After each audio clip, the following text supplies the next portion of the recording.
is I, Selassie I. All praises due. Respect. Give thanks. Yeah, so I hear something on the radio about, they're talking about the election thing with the United States. And, they're saying that on both sides, the left and the right paradigm, what's sometimes referred to, it's a way for the ruling classes to divide the multitude against itself. That's essentially all it is. And I suppose they're going to put you on whatever side they deem benefits them. Ted Kaczynski wrote a good book regarding left-leaning people. And he stated that this is collectivism, the sense that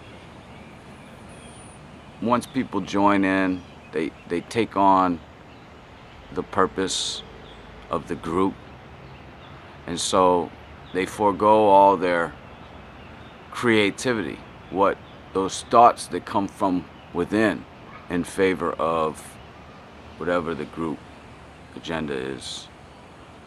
And it's supposed to appear as a form of selflessness.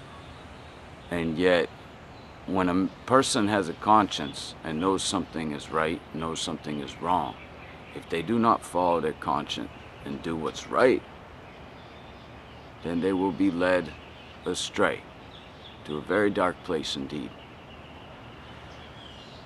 And that's what Babylon seeks, to lead us to a place of nowhere, where our life is past. And they use the system of law, of rule, at their disposal to implement control over the masses. You don't have to be on left side, you don't have to be on right side to realize this. It's pretty obvious. And when you speak to people who are members of the ruling classes, they will tell you, we own you, because they use the law enforcement locally and nationally to be able to discard those that are a conflict of interest. There's many ways they can do so.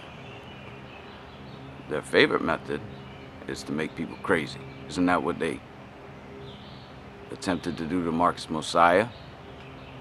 Put him through so much pressure that he would crack. It's the best method. Because if they kill somebody, then what happens? Look what happened to Bob and his message. Look what happens to the Christ and his imperial majesty. Of course we know, having never been dead thereof, and yet reigning within our heart. So, their ways have become more sinister, more complicated, less easily to be detected by the mere mortal, naked eye. And yet, when we take a step back, visualize the situation, you see clearly. So, that can only be done through the faith of Jah. And his word is the truth and the light, meaning it is a guide, and our law had been engraven in stone for many thousands of years now.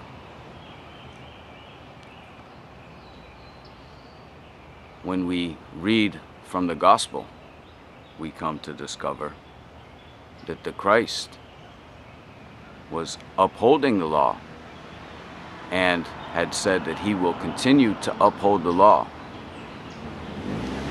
That everything that you see would be non-existent, that every stone would be thrown down,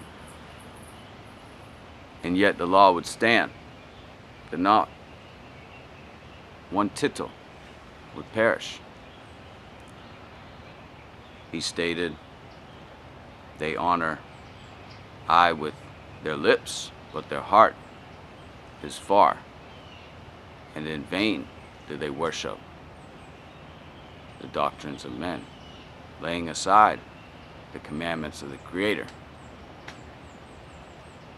in favor of their own traditions, because they began to expound upon the law as it fit their need, their desires, and not those of the poor, the oppressed, the maimed, the lame, the fatherless, the widow. The Christ stated that the scribes and the Pharisees walk in long robes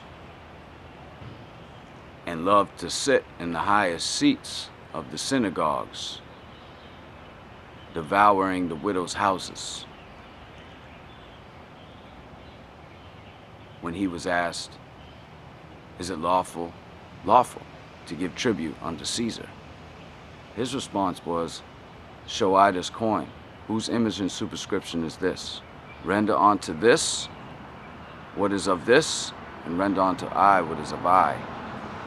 Speaking of the law, obey my law or obey this law.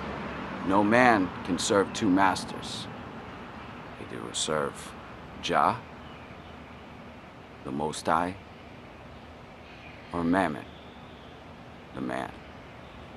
Caesar, because Caesar was the head, the emperor of Rome. And even those scribes and Pharisees, which were local, you could consider them to be like part of the state. You know, for example, here Florida, were afraid of losing their position. Yes, it is written that they were afraid that they would lose their place and nation if they continued to allow the Christ to carry forth his message. And so it was staged that people would rise up against him, and then Pontius Pilate will make a decision based on this majority rule, this thing that's called democracy today.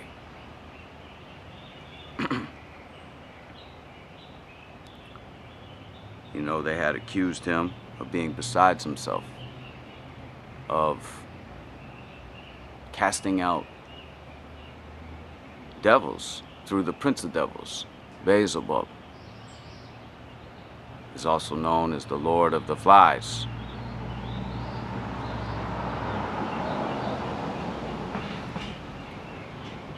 And so the accusations were made, the slandering, all the attempts were made to bring him down in the same way that those things are done today to us, the children.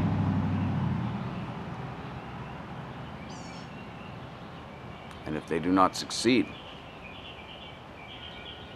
they find it necessary to take it to the next level.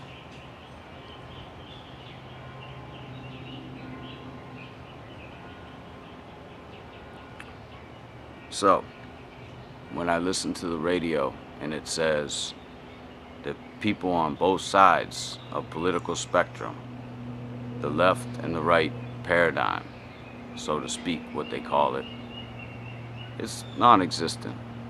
It's just a social engineering to benefit the ruling classes, the same ones that will tell you straight to your face that they own you.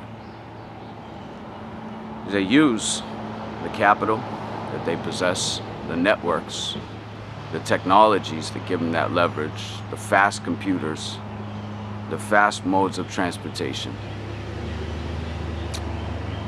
and all those conveniences that allow them to perform a duty much more efficiently than the average person. The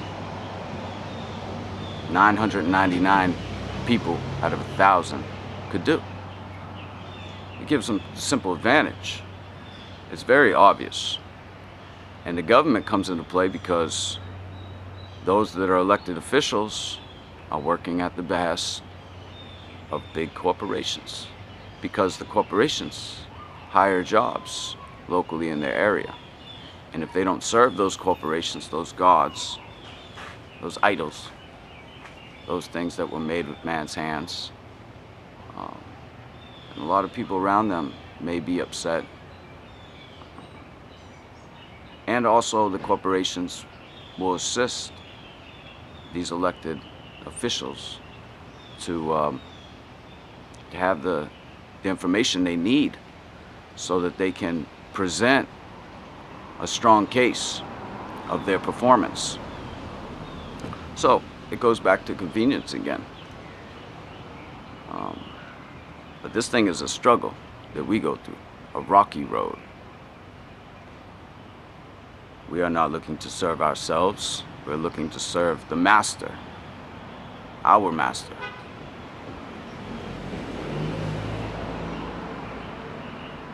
And yet, when you know how business works and economics, I myself having a postgraduate degree, and knowing that most of what I know about business didn't come from my time in the university.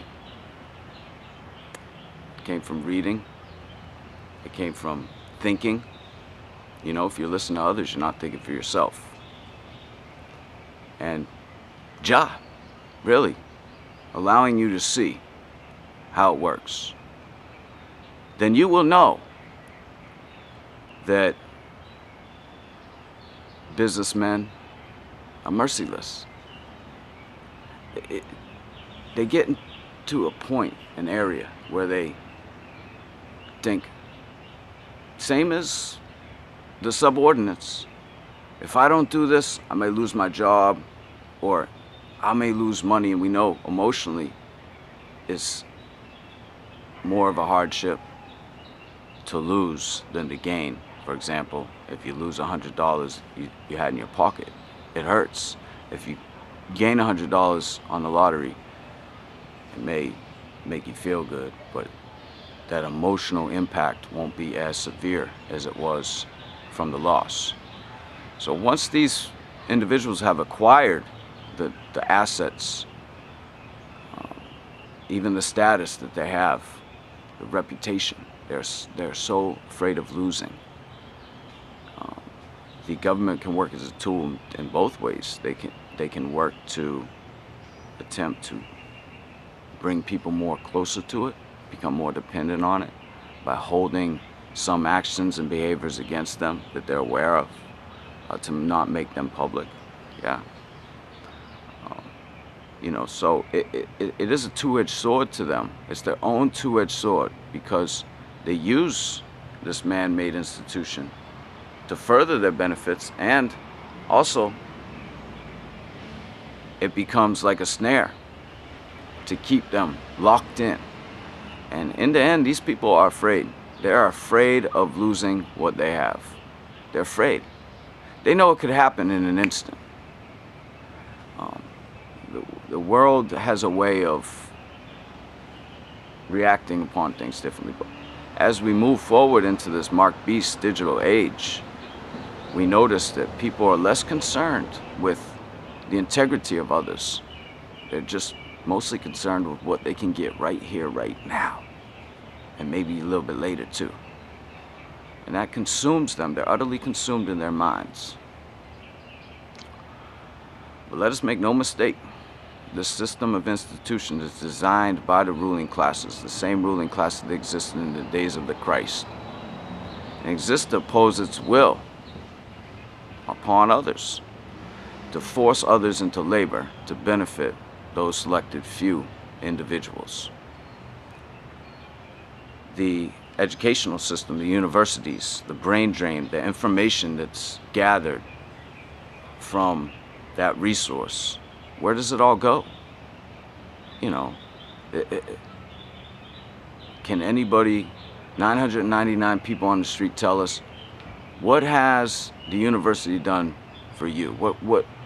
has the university acquired in information and knowledge and shared with you to make your life a little bit easier? Probably people wouldn't be able to tell you. You know, they might say, oh, you know, I went to school and I got a degree and now I got a job. I mean, that's one thing. You know, but I'm speaking about the actual projects that are conducted within the university, in the labs, out in the field, or whatever, psychology, studying people.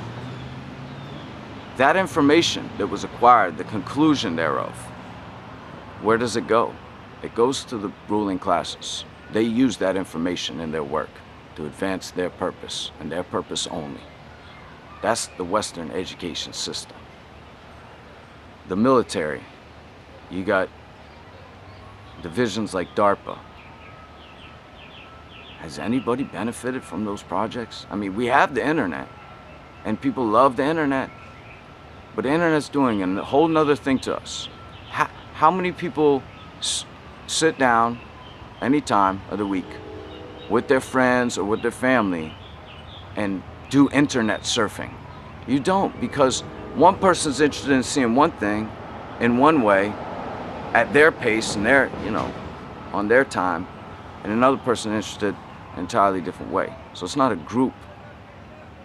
You might watch a movie, but overall, most people use the internet and their smartphones by themselves, if that doesn't tell you something. So people are actually coming apart and not coming together. As I mentioned, people are less concerned with the individual behavior of others. They're complacent, just willing to brush it off. Let's have fun.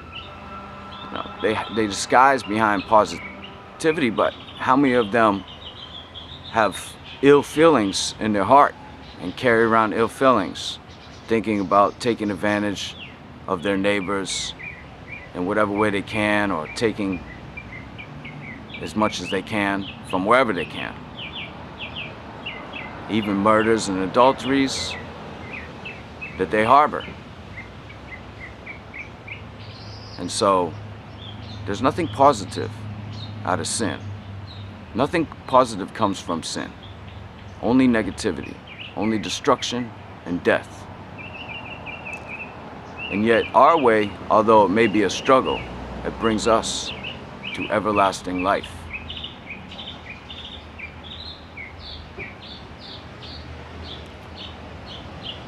So we must separate.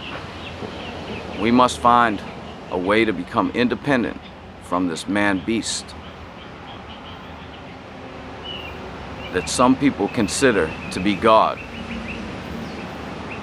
No, God is government, not government is God. Giving thanks.